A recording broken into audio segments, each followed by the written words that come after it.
শেখ হাসিনা যদি কাল ফিরে আসেন, এক্সিস্টিং সংবিধানে সত্যি আমরা যারা কোনো অভ্যুত্থানের পক্ষে ছিলাম, মাঠে ছিলাম, ন্যারেটিভ নিয়েছিলাম, কথা বলেছি, সবার ফাঁসি হয়ে যেতে পারে। চুপ করে আছি বলে ভেবো না, হাল ছেড়ে দিয়েছি।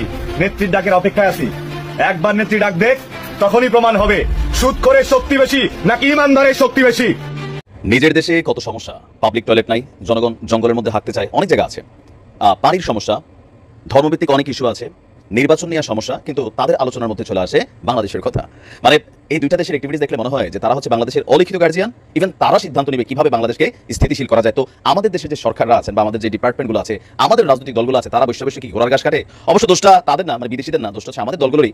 যখন ক্ষমতায় তারা না থাকে, যে দেখেন আওয়ামী লীগ এখন লবিং শুরু করছে ইউরোপীয় ইউনিয়ন, আমেরিকার নজর আনার জন্য জাতিসংঘের এই খেলাটাই গেল 5 তারিখের আগ পর্যন্ত করেছে বিএনপি বা জামাতের যারা নেতা নেত্রীরা আছেন। এই সমস্যাটা ওইখান থেকে শুরু হয়েছে।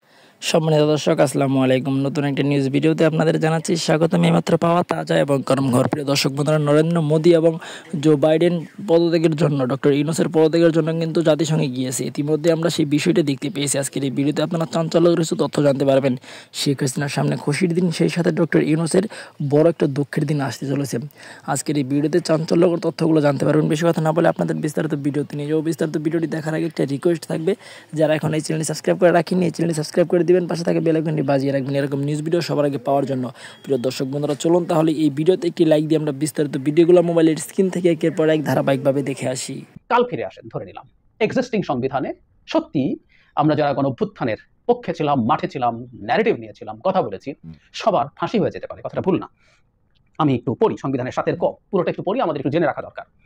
7 ক এর 1 কোনো ব্যক্তি শক্তি প্রদর্শন বা শক্তি প্রয়োগের মাধ্যমে বা অন্য কোনো অসাংবিধানিক পন্থায় এই সংবিধান বা ইহার কোনো অনুচ্ছেদ রদ, রহিত বা বাতিল বা স্থগিত করিলে, কিংবা উহা করিবার জন্য উদ্যোগ গ্রহণ বা ষড়যন্ত্র করিলে, কিংবা এই সংবিধান বা ইহার কোনো বিধানের প্রতি নাগরিকের আস্থা, বিশ্বাস বা প্রত্যয় পরাহত করিলে, কিংবা উহা করিবার জন্য উদ্যোগ গ্রহণ বা ষড়যন্ত্র করিলে, তাহার এই কার্য রাষ্ট্রদ্রোহিতা হইবে এবং ওই ব্যক্তি রাষ্ট্রদ্রোহিতার অপরাধে দোষী হইবে। কোন ব্যক্তি এক দফায় বর্ণিত কোন কার্য করিতে সহযোগিতা বা উস্কানি প্রদান করিলে, কিংবা কার্য অনুমোদন, মার্জনা, সমর্থন বা অনুসমর্থন করিলে, তাহা এইরূপ কার্য অপরাধ হইবে। এই অনুচ্ছেদে বর্ণিত অপরাধে দোষী ব্যক্তি প্রচলিত আইনে অন্যান্য অপরাধের জন্য নির্ধারিত দণ্ডের মধ্যে সর্বোচ্চ দণ্ডে দণ্ডিত হইবে। সহজ করে আমরা যদি বলি, এটা এরকম দাঁড়ালো যে সংবিধান, এই যে সংবিধান আছে সেটা বল প্রয়োগে এটা পরিবর্তন বা এটা পরিবর্তন করার জন্য কোনো উস্কানি টুস্কানি দেওয়া যাবে না, এটাকে ভাঙা যাবে না, এই সংবিধানের বাইরে যাওয়া যাবে না। ইনফ্যাক্ট কাগজে কলমে একটা সংবিধানের বাইরে যাওয়া তো হয়েছে। বর্তমান যে মানে সরকার তৈরি হয়েছে ডক্টর ইউনূসের নেতৃত্বে, শেখ হাসিনা পালিয়ে যাওয়ার পর, এবং আমি এটাও দেখিয়েছি যে শেখ হাসিনা প্রাইম মিনিস্টার অবস্থায় তার উত্তরসূরির কাছে ক্ষমতা দিয়ে যাওয়ার আগ পর্যন্ত তিনি যদি সহিভাবে পদত্যাগ করেন, সেটাও তার প্রায় প্রধানমন্ত্রীত্ব থাকা নিয়ে কোনোরকম কোনো ব্যারিয়ার তৈরি করে না। সো ডক্টর ইউনূস তো এই সংবিধান অনুযায়ী বৈধভাবে ক্ষমতায় আসেন নাই, এবং তিনি বৈধ উত্তরসূরিও নন। আরেকজন বৈধ উত্তরসূরি হচ্ছে আরেকজন প্রধানমন্ত্রী, সেটা সংসদ ভেঙে তার খান থেকে হোক, অন্য খান থেকে হোক, হোয়াট এভার ইট ইজ। আমরা যেটা করলাম, কনস্টিটিউশনের 106 যে আর্টিকেল আছে সেটা অনুযায়ী এই রেফারেন্সটা নেওয়া হয়েছে। ইনফ্যাক্ট আমরা আরো বেশ কিছু সংবিধান বিরোধী কাজ করব, কিছু কোনো উপায় নেই। প্রধানমন্ত্রী পদত্যাগ করলে 3 মাসের মধ্যে সংবিধান অনুযায়ী নির্বাচন হতে হয়। সো 3 মাসের মধ্যে নির্বাচন হচ্ছে না, এখানে সংবিধানের বাইরে যাব, সেটাও আমরা আর্টিকেল 106 দিয়ে আপিল বিভাগের রেফারেন্স দিতে পারি, বা ভবিষ্যতে পরবর্তী সংসদকে আমরা যদি এই সংবিধান পুরো পাল্টে না ফেলি, পরবর্তী সংসদকে বেশ কিছু জিনিস রাটিফাই করতে হবে। এটা তো মাস্ট, এটা করা ছাড়া তো কোনো উপায় নাই। আমাদের ইতিহাসে এটা আছে। মানে একাদশ সংশোধনীর সবচেয়ে বড় উদাহরণ, এরশাদের পর বিচারপতি শাহাবুদ্দিন যেভাবে আসলেন, যেভাবে ফিরে গেলেন, সবকিছু আমরা পরে রাটিফাই করেছি। সুতরাং সংবিধান লঙ্ঘন হচ্ছে এবং আরো অনেক কিছু হবে, এবং 7 ক অনুযায়ী সংবিধান এই লঙ্ঘনের জন্য মৃত্যুদণ্ড পর্যন্ত হতে পারে। সুতরাং যারা করেছেন, শুধু না আমি, যারা এর সাথে কোনো না কোনোভাবে যেখানে আছে, এই সংবিধান বা ইহার কোনো বিধানের প্রতি নাগরিকের আস্থা, বিশ্বাস বা প্রত্যয় পরাহত করিলে, কিংবা উহা করিবার উদ্যোগ গ্রহণ করিলে, মানে সবকিছু এর মধ্যে আছে। আমরা প্রত্যেকের মধ্যে ইনভলভ, আমি ইনভলভ, কাগজে কলমে এই আইন অনুযায়ী আমাকে ফাঁসি দেওয়া যাবে। এই অনুচ্ছেদ অনুযায়ী 7 খ বলছে, আবার এই অনুচ্ছেদটা 7 খ হচ্ছে, আমরা পঞ্চদশ সংশোধনীতে একটা উদ্ভট ফালতু কাজ শেখ হাসিনা করে গেছেন, যেটা হলো সংবিধানের অনেকগুলো অনুচ্ছেদ কোনোভাবেই কোনোদিন পরিবর্তন করা যাবে না, পরিবর্তনীয় ঘোষণা করা হয়েছে। সেখানে প্রথম, দ্বিতীয়, তৃতীয় ভাগে সব অনুচ্ছেদ ইত্যাদি। তার মানে এই যে প্রথম ভাগে 7 ক আছে, এটাও পরিবর্তনীয় নয়। তো কাগজে কলমে এটাও চেঞ্জ করা যাবে না শেখ হাসিনার এক্সিস্টিং সংবিধান অনুযায়ী। ট্রু, এটাও ভুল কথা না। তার মানে ওটা থেকে গেল এবং আমরা সবাই ফাঁসিতে ঝুলবো। এটা বলেই বলার চেষ্টা করা হচ্ছে, শেখ হাসিনা যদি কাল ফিরে আসে, পরশু ফিরে আসে, কয়েক মাস পর ফিরে আসে, 1 বছর পর ফিরে আসে, তাহলে আমরা ফাঁসিতে ঝুলবো। সুতরাং শেখ হাসিনা আমাদেরকে যাতে ফাঁসিতে ঝোলাতে না পারে, আমরা এই সংবিধান বাতিল করে একটা নতুন সংবিধান লিখলেই আমরা বেঁচে যাবো। This is the narrative. আমি প্রচুর শুনছি, আমাকে অনেকে পার্সোনালি প্রশ্ন করছেন, তাই আমি মনে করেছি এটা জবাব দেওয়া দরকার। অনেকে পার্সোনালি আমাকে প্রশ্ন করেছেন। এখন শেখ হাসিনা যদি ফিরে আসেন, আমরা এভাবে যদি খেয়াল করি, উনি আসলেন, তার আগে আমরা সংবিধান পাল্টে ফেললাম, নতুন সংবিধান লিখলাম, পাল্টে ফেললাম। আচ্ছা, তার আগে একটা কথা বলে রাখা দরকার, সেটা হলো শেখ হাসিনা এইসব যে যিনি সংবিধানে যুক্ত করেছে, সাথে ক পঞ্চদশ সংশোধনীর মাধ্যমে যুক্ত করা হয়েছে, খ যেটা অপরিবর্তনীয় করা হয়েছে, এটা পঞ্চদশ সংশোধনী দিয়ে করা হয়েছে। আমরা জানি পঞ্চদশ সংশোধনী আদালতে চ্যালেঞ্জড হয়েছে এবং খুবই নিশ্চিতভাবে বলা যায় আদালত এই সংশোধনীটাকে বাতিল করবেন। কারণ আমি এটা নিয়ে আলোচনা করেছি, একটু আবারও বলে রাখি যে আপনি অপরিবর্তনীয় করে ফেলতে পারেন না। 1/3 অফ দ্য আর্টিকেলস অপরিবর্তনীয় করে ফেলেছেন, এটা সংবিধান সংশোধনের স্পিরিটের সাথে, সংবিধানের সাথে কোনো ক্রমে যান, আপনি ভবিষ্যৎ কোনো পার্লামেন্টের ইচ্ছেকে বেঁধে ফেলতে পারেন না। একই সাথে অপরিবর্তনীয় করে ফেলা হয়েছে এবং পরিবর্তন করা হয়েছে অনেকগুলো আর্টিকেল আছে যেগুলো চেঞ্জ করার জন্য গণভোটের বিধান ছিল দ্বাদশ সংশোধনীতে। সো যখন সংবিধান সংশোধন হয় তখন দ্বাদশ সংশোধনী ছিল সংবিধানে, সেই অনুযায়ী এখানে গণভোট দেওয়ার কথা ছিল, সেটা দেওয়া হয় নাই, এটাও খুব সিরিয়াস বলতো, এটা বাতিল হবে। তার মানে এই ফাঁসি টাসির ব্যাপার এগুলো এমনি হয়তো থাকবে না। তারপর আমরা শুনে রাখলাম যে এটা হলো না, নতুন করে সংবিধান লিখলাম, শেখ হাসিনা 1 বছর পর ভারত থেকে পালকিতে চড়ে আসলেন, এসে ক্ষমতা গ্রহণ করলেন। এখন তিনি কি করবেন? আমাদেরকে ছেড়ে দেবেন? উত্তর হচ্ছে না। তখন নতুন সংবিধান এগুলো নাই, আমরা আরো কঠোর কথা লিখে রাখলাম। শেখ হাসিনা এসে যেটা করবেন, আমরা একটা সহজ বুদ্ধি দেখাই, সেটা হচ্ছে আমাদের যে উচ্চ আদালত আছে, এই উচ্চ আদালতে আমরা শেখ হাসিনার দাস যে বিচারকরা ছিল, প্রধান বিচারপতি সহ, তাদেরকে সরিয়েছি, সেখানে নতুন প্রধান বিচারপতি এবং অন্য বিচারকরা এসেছেন। শেখ হাসিনা আবার পাল্টা জনগণের নিয়োগকৃত এসব মানুষকে সরিয়ে তার কথাগুলো পদলেখি বিচারক এবং প্রধান বিচারপতি বসাবেন। ছাত্রলীগের সাথে ছবি তোলা টাইপ লোকজন পাওয়া যায় তো, হারুনের কাছ থেকে তলোয়ার নেওয়া টাইপ লোক পাওয়া যায় তো, তারা আসবেন, এসে একটা রিট করলো, রিট করে বললো যে বিগত সংবিধানের যে সংশোধনী, এই যে আমরা নতুন সংবিধান লিখতে পারি, এটার স্পিরিটটা কি? আমাদের অভ্যুত্থানকে বিপ্লব হিসাবে ন্যারেট করা হচ্ছে, বিপ্লব হোক বা গণ অভ্যুত্থান হোক, এটা জনগণের উইল, জনগণের উইলের বহিঃপ্রকাশ হিসাবে। সো এটাকে আমি আপনার নতুন সংবিধান লেখার ম্যান্ডেট হিসাবে এগ্রি যখন করছি, এটাকে দিয়ে আমি সংবিধানটা করছি, আমি ধরলাম লেজিটিমেট, এটা আমি মনে করছি। নতুন আদালতে নতুন বিচারকরা এসে বললো, তার ওখানে রিট করা হলে সে বললো না, এটা তো এই নতুন সংবিধান করা ইটসেলফ অবৈধ ছিল, তাদের সেই রকম কোনো সক্ষমতা, জুরিসডিকশন, অথরিটি কিছুই ছিল না। আমাদের অভ্যুত্থানকে তখন ন্যারেট করা হবে ওই যে ইন্ডিয়া যা করে, কিছু জঙ্গিবাদীটা দিয়ে শেখ হাসিনাকে গদি থেকে নামিয়ে দিয়ে, সেটা কোনোদিনও জনগণের উইলের রিপ্রেজেন্টেশন না। সো সংবিধান বাতিল, পুরোনো সংবিধান ফিরে আসবে।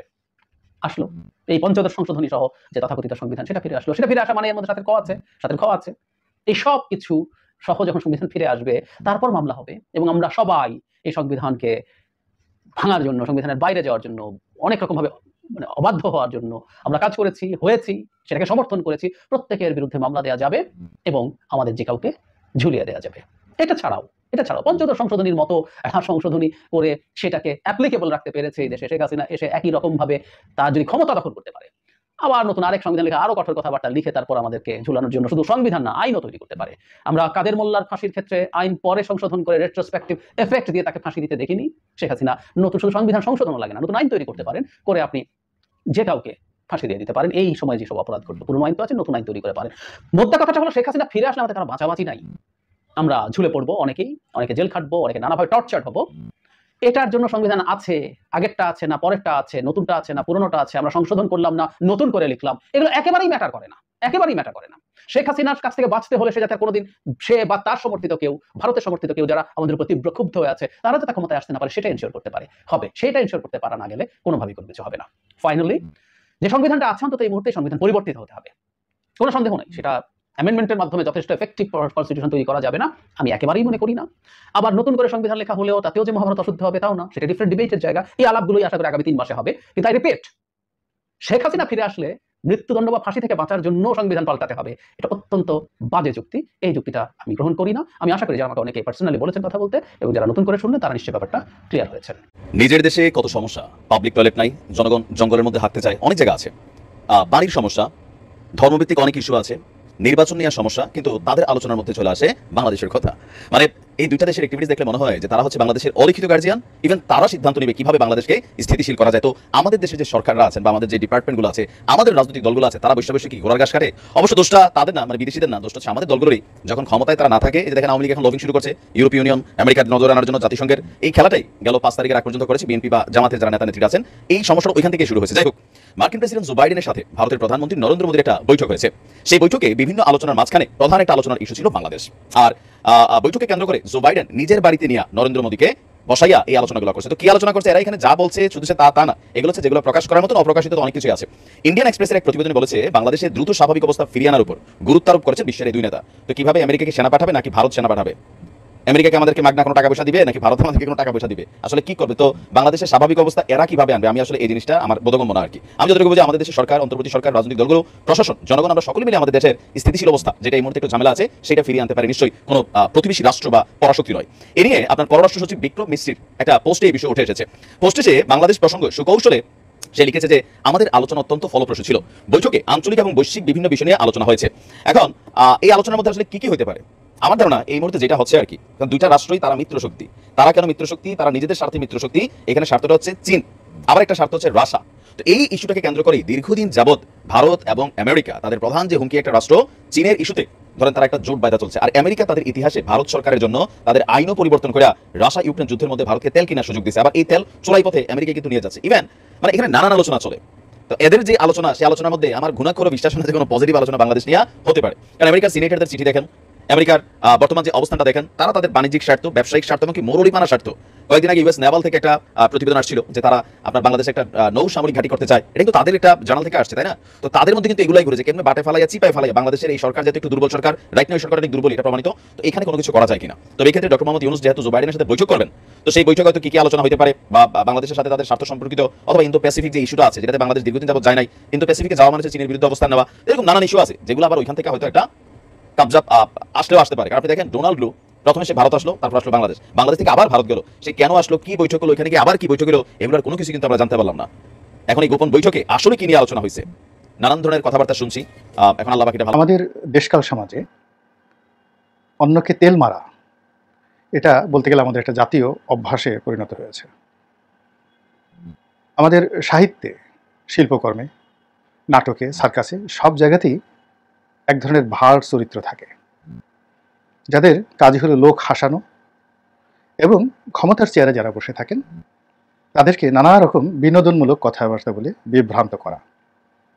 যে দৃশ্য আপনি নাটকে দেখেন এবং সেই দৃশ্য দেখে যখন আপনি হাসেন, সেটি যখন বাস্তবে সত্যিকার অর্থে কোনো ক্ষমতার চেয়ারকে কেন্দ্র করে সেই তেলবাজি চলে, সেই তেলবাজির যে কত ভয়ানক পরিণত হতে পারে তার একটা বাস্তব প্রমাণ আমরা দেখলাম 2024 সালের আগস্ট মাসের 5 তারিখে।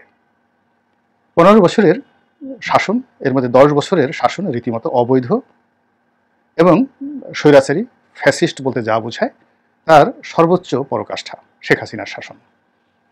তো শেখ হাসিনার পতনের জন্য যে কারণগুলো দায়ী, সবার আগে আপনি যদি ধরেন, আমি মনে করি যে তাকে তেল মারার জন্য একটা বিশাল শ্রেণী ছিল। এরা পেশাজীবী ছিলেন, এরা সাহিত্যিক ছিলেন, এরা রাজনীতিবিদ ছিলেন। রাজনীতিবিদদের মধ্যে যারা তেল মারতেন তার মধ্যে 1 নম্বর ছিল ডাক্তার দীপু মনি। এবং ডাক্তার দীপু মনির তেল মারার যে ধরন, প্রকৃতি এবং আধুনিকতা, এটির সঙ্গে আর কারোরই তুলনা করা চলে না। তিনি যথেষ্ট শিক্ষিত ছিলেন, জন হপকিন্স থেকে তিনি MBA করেছিলেন, ডাক্তার মানে MBBS ডাক্তার, তার সঙ্গে সঙ্গে আবার উকালতি পাশ করা একজন নারী।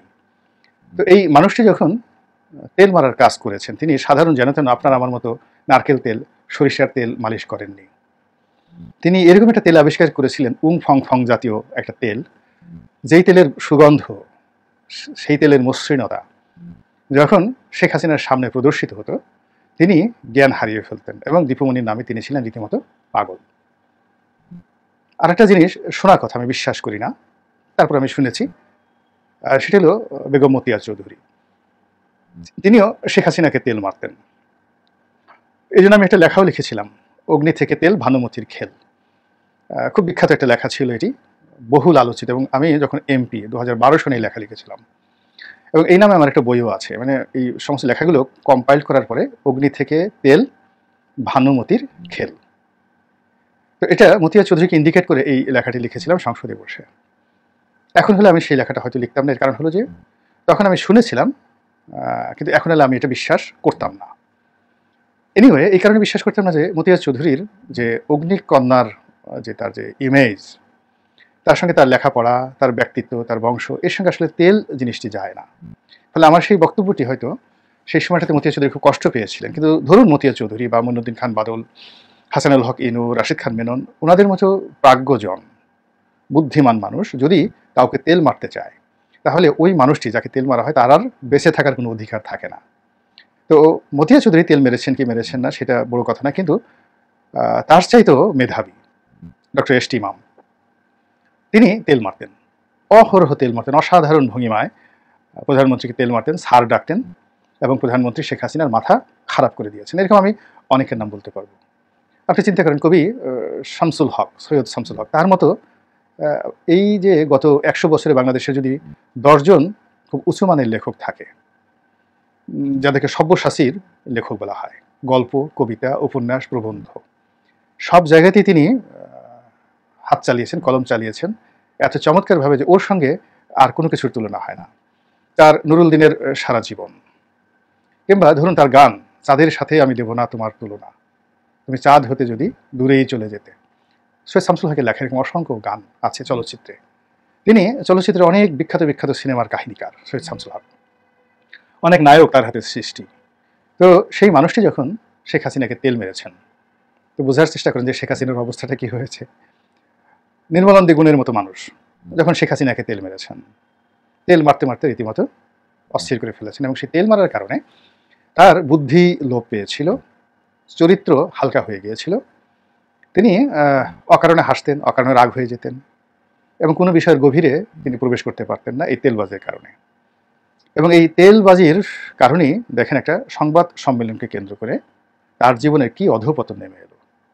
এই যে একজন মোজাম্মেল বাবু, একজন শ্যামল দত্ত, একজন ফারজানা রূপা, এই মানুষগুলো, একজন মুন্নি সাহা, এদের প্রতি মানুষের যে ক্ষোভ কি পরিমাণ।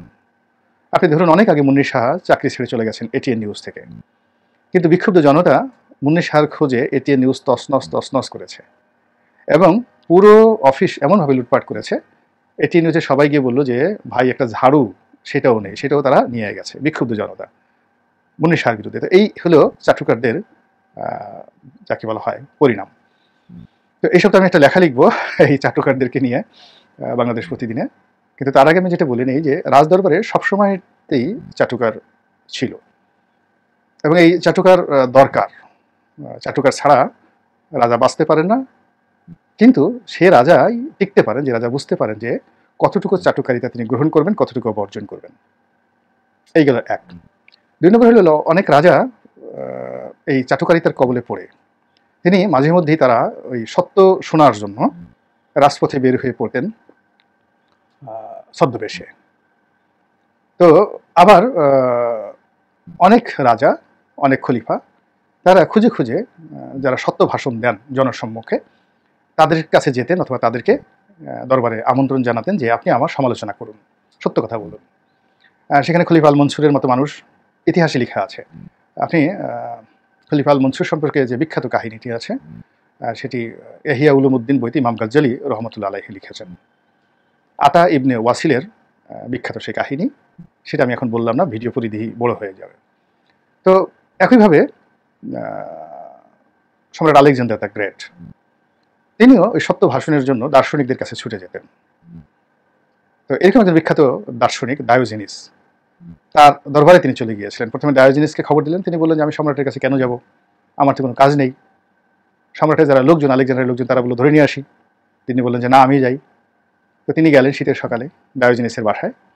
যাওয়ার পরে পরিচয় দিলেন, তিনি নির্লিপ্তভাবে বসেছিলেন দার্শনিক ডায়োজেনিস। হঠাৎ করে বললেন আমি আলেকজান্ডার, বিশ্ববিজয় আলেকজান্ডার। তো তিনি তার দিকে তাকালেন, কোনো কথা বললেন না। তখন আলেকজান্ডার বললেন যে আমি আপনার জন্য কি করতে পারি? তখন ডায়োজেনিস বললেন যে অবশ্যই করতে পারেন। তো আলেকজান্ডার খুব খুশি, কি করতে পারি? তো বলে যে খুব শীতের সকাল, আমি রোদ পোহাচ্ছি, আপনি যেভাবে দাঁড়িয়েছেন আপনার ছায়া আমার শরীরে লাগছে, আমি সূর্যের আলো থেকে বঞ্চিত হচ্ছি।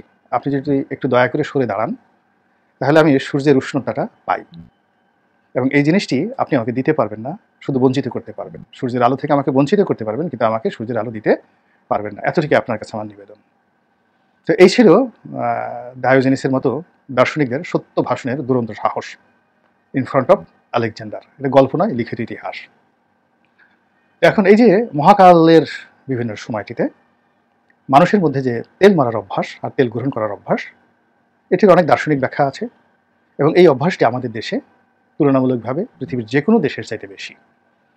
অন্যান্য দেশে এই তেল মারার ক্ষেত্রে অনেক মেধা এবং যোগ্যতার পরাকাষ্ঠা দেখা যায়। যেমন নাসির উদ্দিন হোজ্জা একটা সময় খুব বিখ্যাত রাজদরবারের ভার ছিলেন। সমস্ত পারস্য সাম্রাজ্য, অটোম্যানদের যে এলাকা ট্রান্সঅক্সিয়ানা থেকে একেবারে অটোম্যানদের যে আজকের তুরস্ক, সেখান থেকে একেবারে সাব সাহারা এলাকা, সব রাজদরবারেই ওনার মানে অবাধ প্রবেশ ছিল। রাজারা তাকে মানে খুব পছন্দ করতেন। তো তার সেই যে নাসিরুদ্দিন হুজ্জার যে মেধা যোগ্যতা, এটা আমরা এখনো স্মরণ করি। আকবরের দরবারে ছিল মোল্লা দোপেয়াজা, তারপরে রাজা বীরবল, এখনো আমরা তাদেরকে স্মরণ করি। মহারাজা কৃষ্ণচন্দ্রের দরবারে ছিলেন গোপাল ভাঁড়, আমরা এখনো তাদেরকে স্মরণ করি। কিন্তু আমাদের এই সমাজে যারা ভাঁড়, তারা গোপাল ভাঁড়ের মতো নন, নাসিরুদ্দিন হুজ্জার মতো নন। এরা কেবলই মাত্র নিজেদের স্বার্থ রক্ষা করবে এবং রাজার সর্বনাশ ঘটাবে এবং রাজ্যের সর্বনাশ ঘটাবে। আর আগের ভাঁড়রা রাজাকে বাঁচিয়ে রাখার জন্য, উৎফুল্ল রাখার জন্য, এমনকি যে কথাটা কেউ বলতে পারে না এরকম শক্ত একটি কথা হাস্যস্থলে রাজাকে বলে অনেক অনাসৃষ্টি থেকে রাজাকে রক্ষা করেছেন। তো আমাদের দেশে একেবারে যে ভাড়ামি বা তেল মারা, এটি খুব স্থূল এবং খুবই স্বার্থপর প্রকৃতির মানুষেরা, ধান্দাবাজ প্রকৃতির মানুষেরা এই তেল মারার কাজটি করে থাকে। তো হাসিনাকে যারা তেল মেরেছেন, এদেরই পূর্বপুরুষরা খালেদা জিয়া, তারেক রহমান সাহেবকে তেল মেরেছেন, তাদের পূর্বপুরুষেরা এরশাদ সাহেবকে তেল মেরেছেন। কত বড় বড় লোক, সৈয়দ আলী হাসানের মতো বিখ্যাত কবি এরশাদ সাহেবকে তেল মেরেছেন। যা হোক, এখন সেই বঙ্গবন্ধুকে তেল মেরেছেন, জিয়াউর রহমান সাহেবকে মারার চেষ্টা করেছেন, অতটা পারেননি, একমাত্র বাংলাদেশের শাসক। তো সেই তেলের বস্তা নিয়ে তেলবাজরা এখন ডক্টর মোহাম্মদ ইউনূসকে ঘেরাও করে রেখেছে এবং টুকটাক তেল ছাড়ার চেষ্টা করছে। সামাজিক মাধ্যমে আমরা দেখতে পাচ্ছি তাকে মহামানব বানানোর জন্য অনেক তেলবাজ নানা রকম কথা বলছে এবং কেউ যদি তার সমালোচনা করছেন, মুহূর্তের মধ্যে তার 14 গোষ্ঠী উদ্ধার করে তাকে স্টপ করার চেষ্টা করছেন। যে লোকের সঙ্গে ডক্টর ইউনূসের কোনো পরিচয় নেই, যে মানুষ ডক্টর ইউনূস সম্পর্কে কিছুই জানেন না, সেই মানুষগুলো ডক্টর ইউনূসের প্রশংসা, সে কি প্রশংসা, সামাজিক মাধ্যম খুললেই দেখা যায়। তো সেই প্রশংসা হলো এই পুরো আমেরিকা তার সঙ্গে আছে, বিশ্বব্যাংক টাকার বস্তা তাকে ছেড়ে দিয়েছে আনকন্ডিশনালি, তার এক টেলিফোনে এটা হয়েছে, তার এক হুকুমে ওটা হয়েছে, তার হাতে এটা হবে ওটা হবে, এই নানা রকম যে তেল মারার পদ্ধতি, এটি অনেকটা যাকে বলা হয় মানুষের যে স্বপ্নজাত যে বিষয়াদি থাকে মনের মধ্যে, যেটাকে আমরা ইংরেজিতে ইলিউশন বলি, এই ইলিউশনের বহিঃপ্রকাশ। এই কাজ করে অনেকে স্বার্থ হাসিল করার জন্য চেষ্টা করবেন, আবার অনেকে স্বার্থ হাসিলের কোনো সুযোগ না পেয়ে শুধুমাত্র এই কথা বলে তার এক ধরনের তৃপ্তি তিনি অনুভব করবেন। আর এই সকল ওয়েব এবং এই তেল মারার যে হাল হকিকত, এগুলো যদি যমুনাতে, অর্থাৎ ওনার যে বাসভবন, সেখানে পৌঁছে যায় এবং উনি যদি এর কিয়দাংশ দ্বারা আক্রান্ত হয়ে পড়েন, তাহলে তার এই বয়সে, নাও হি ইজ 84 years old, এই 84 বছর বয়সে তিনি এই তেলের যে পিচ্ছিলতা, এটাকে অতিক্রম করে তিনি উপরে উঠতে পারবেন না। আমরা সেই তৈলাক্ত বাঁশ বেয়ে উপরে ওঠার সেই কাহিনী জানি, অঙ্ক জানি। তো ওনার জন্য ধাপ লাগবে, সিঁড়ি লাগবে, উপরে ওঠার জন্য সিঁড়ির দুই পাশে রেলিং লাগবে।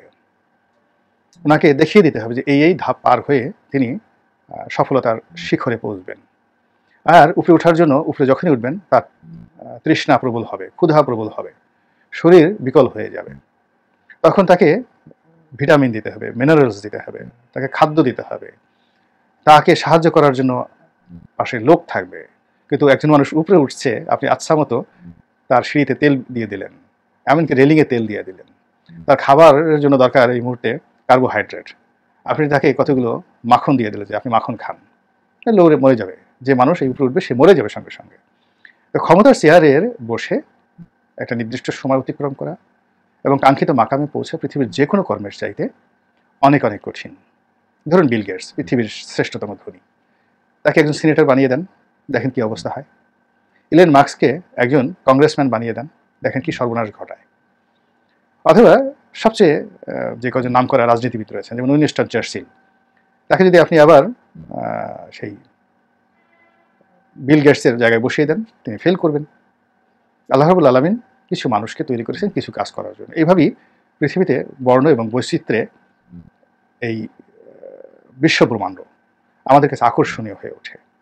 আর তখন এই বিশ্ব ব্রহ্মাণ্ড বিভর্ষ হয়ে যায় যখন চন্দ্র সূর্যের কাজ করার জন্য এগিয়ে যায়, সূর্য চন্দ্রের মতো প্রভাবীকরণ করতে চায়। আকাশের তারকারাজি তার নির্দিষ্ট যে ঘূর্ণায়মান যে বলয় আছে সেখান থেকে বের হয়ে উল্কা হওয়ার চেষ্টা করে, এবং উল্কাপিণ্ড কিভাবে পৃথিবীতে এসে পড়ে এবং নিজে জ্বলে পড়ে শেষ হয়ে যায়। অনেক তারকার পতন হয় এই তার অধিক্ষেত্র, মানে তার যে গ্যালাক্সি আছে, তার যে মিল্কওয়ে আছে, তো সেই জায়গা থেকে বের হয়ে সে বায়ুমণ্ডলের সংস্পর্শে আসার চেষ্টা করে অনেক তারকা, বড় বড় তারকা শেষ হয়ে যায়। আমরা এই যে উল্কাপিণ্ডকে দেখি পতিত হতে। এরকম উল্কাপিণ্ড, ধূমকেতু, এত বিখ্যাত সেই ধূমকেতু, তো সেই ধূমকেতু যখন কক্ষচ্যুত হয়ে যায় তখনই তার পতন হয়ে যায়। মানুষের ক্ষেত্রে তদ্রূপ। আল্লাহ রাব্বুল আলামিন কাউকে পয়দা করেছেন কবিতা লেখার জন্য, কাউকে পয়দা করেছেন গান গাওয়ার জন্য, কাউকে পয়দা করেছেন অভিনয় করার জন্য। আসাদুজ্জামান নূর অভিনয় থাকলেই ভালো করতেন। মমতা যদি শুধুই গান গাইতেন তাকে নিয়ে কোনো কথা হতো না। কিন্তু যখন বা মাশরাফি বিন মুর্তজা কিংবা সাকিব আল হাসান যদি খেলার জগতে থাকতেন, সাকিব যদি ব্যবসার চেষ্টা না করতেন, রাজনীতিতে হওয়ার চেষ্টা না করতেন, আজ তার জন্য যে অবমাননাকর পরিস্থিতির সৃষ্টি হয়েছে এটা কখন হতো না। তো এই জমিনে আল্লাহর আইন আছে, প্রকৃতির আইন আছে।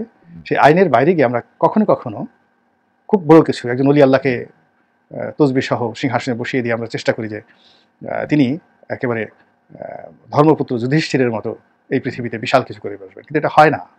তো যাই হোক, আমাদের এই যে জীবনের একটা ক্রান্তিকাল, এই ক্রান্তিকালে বহু মানুষের স্বপ্নের স্বপ্নপুরুষ, বহু মানুষের প্রশংসার পাত্র, সারা বিশ্বের একজন আলোক বর্তিকা হিসেবে 84 বছর ধরে তিনি তার জীবনের যে অভিজ্ঞতা, দক্ষতা, শ্রেষ্ঠত্ব তিনি অর্জন করেছেন, এটি এই বাংলার জমিনে বিকশিত হোক, কোনো তেলবাজের কবলে পড়ে যেন তিনি ধ্বংস। প্রিয় দেশবাসী, শুরু থেকে শেষ পর্যন্ত যারা এই ভিডিওটি দেখেছেন সকলকে জানাই অসংখ্য অসংখ্য ধন্যবাদ। যারা এরকম নিউজ ভিডিও পেতে পছন্দ করেন তারা অবশ্যই এই চ্যানেলটি সাবস্ক্রাইব করে পাশে থাকা বেল আইকনটি বাজিয়ে দিবেন। যারা এখনো এই ভিডিওটি শেয়ার করেননি, এই ভিডিওটি দ্রুত শেয়ার করে সকলকে দেখার সুযোগ করে দিন। আজকের মতন এই পর্যন্ত, দেখা হচ্ছে পরবর্তী কোনো ভিডিও নিয়ে ইনশাল্লাহ।